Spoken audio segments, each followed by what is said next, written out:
Kapapasok lang po mga kababayan, inanunsyo po ni VP Inday Sara Duterte na out na po si Attorney Harry Roque bilang abogado ni PRRD sa ICC.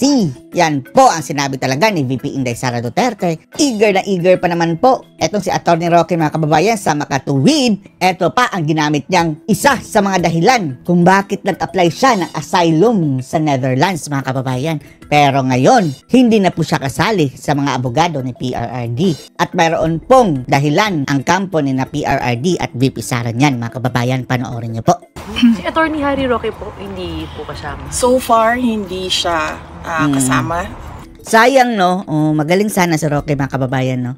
Tapos kapag magsalita mga kababayan talagang ang tulis. Tulis. Pero baka ma-offend naman ang judges, di ba? Baka matatarayan kay Roque. Dahil nung unang araw pa lang mga kababayan ay matalas na ang mga pananalita ni Roque laban sa ICC. Baka pag-initan. Sa legal team. Si Bakit po? So, dalawa pa lang po. Yung potential na lang kakausapin pa lang, if ever. Meron na kaming listahan. Pero yung Mayroon lang listahan. isa kasi, darating siya dito. So, puro foreign po. Foreign po yun. Yes, oo. Ilan po kaya? Foreigner mga kababayan. Lahat foreigner. Pati si Medialdea mga kababayan parang magbaback out na dahil baka hindi. May sakit na mga kababayan eh. Kung ilan, you may have to ask Attorney Kaufman. Bakit po hindi kasama? Pero, in fairness mga kababayan ha, ayon kay Sastro Gando Sasot, may budget pala mga kababayan ang ICC para sa lawyers ni na PRRD. Maganda mga kababayan. Around 50,000 euros daw per month ang budget ng ICC ha.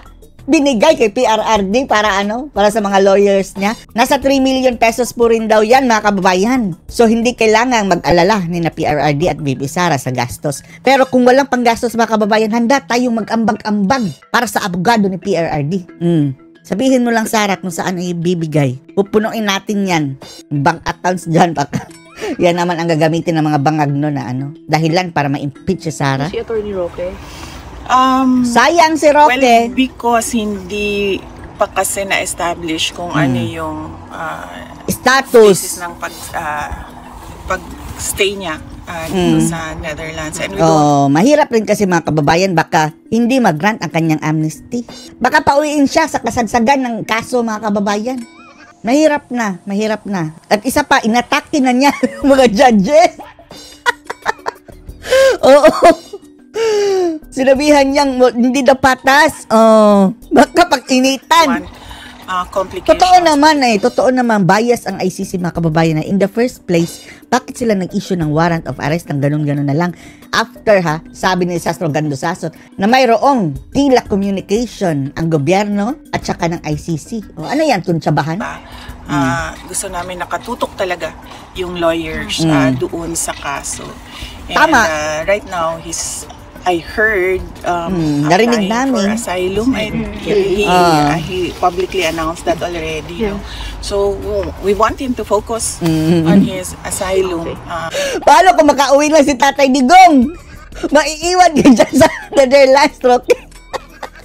Anyway, pwede naman siguro umuwi kapag wala na si Ngagba, mga kababayan, sa 2028. Oy, Sara, gawin mong DOJ Secretary yan si Roque para gagantihan niya.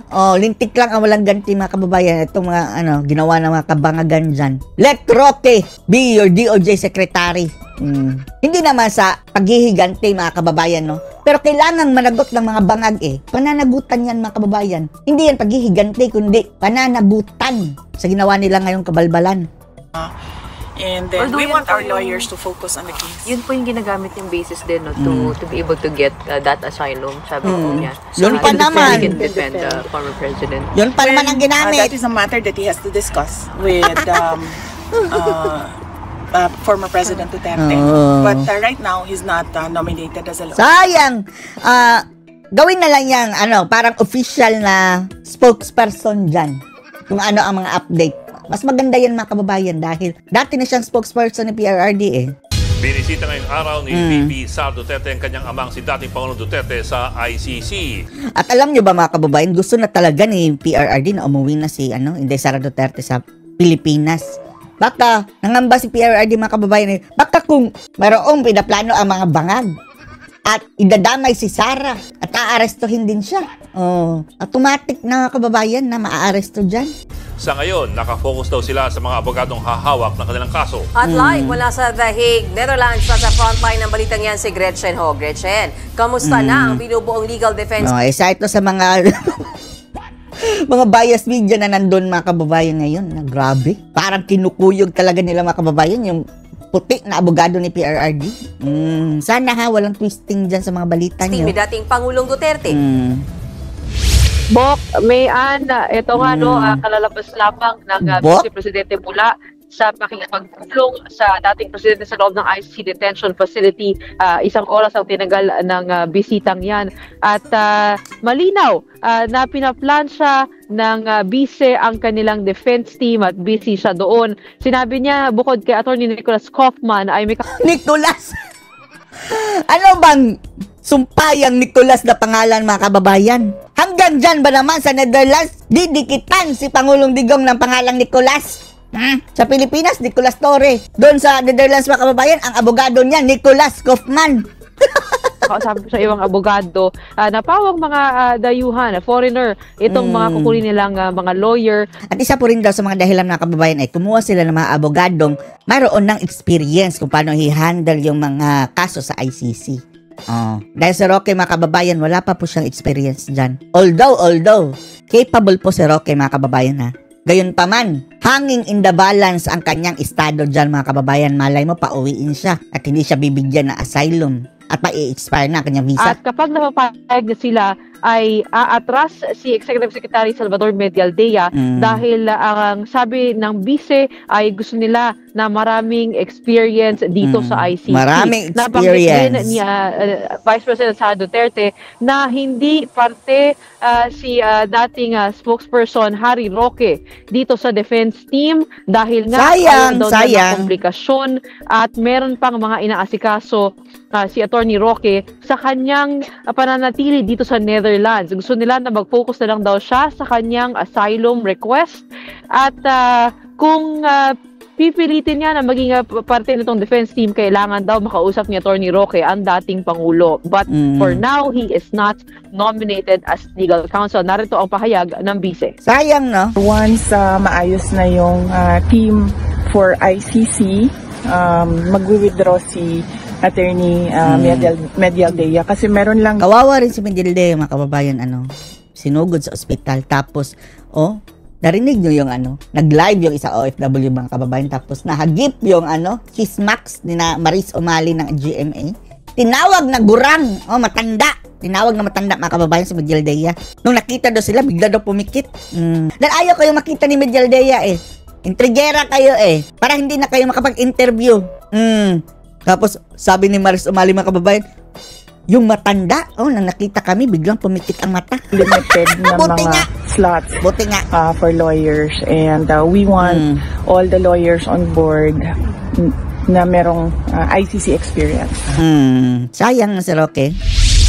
Ito nga, napaliwanag nga niya dito sa asylum request ni Attorney Roque at gusto nga niya na nakafocus lamang doon si Attorney Roque doon sa mga kanyang hinaharap na mga legal complication at kaso sa Pilipinas. Pero tinanong din, kapag hindi nabababa ang mga ngagba mga kababayan at pangyayari yung sinasabi nila Dictador 2.0, ito na ang parang makabagong Joma season na ma-exile dyan sa the Netherlands. Pero okay lang naman maganda dyan sa Netherlands mga kababayan malamig nga lang pero okay si Roque dyan dahil diba chubby mahilig yan sa mga malalamig na lugar natin kung matutuloy ba yung kandidatura ng dating presidenta bilang mayor ng Davao City at narito ang kanyang sagot.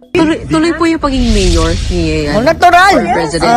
Walang looking forward actually. Tapos anong sabi ni Jamagno mga kababayan na hirap na nga magsalita. Parang matamlay na daw mga kababayan. Pagsiservisyohin niya pa bilang mayor. Dahil gusto niya mga kababayan na si Carlo Nograles na lang. Wow! Ano ka? Hello? Mag-mayor. Mayor na mayor. Shut up, bias. Ito mga bias na ito mga kababayan. Mabuti nga.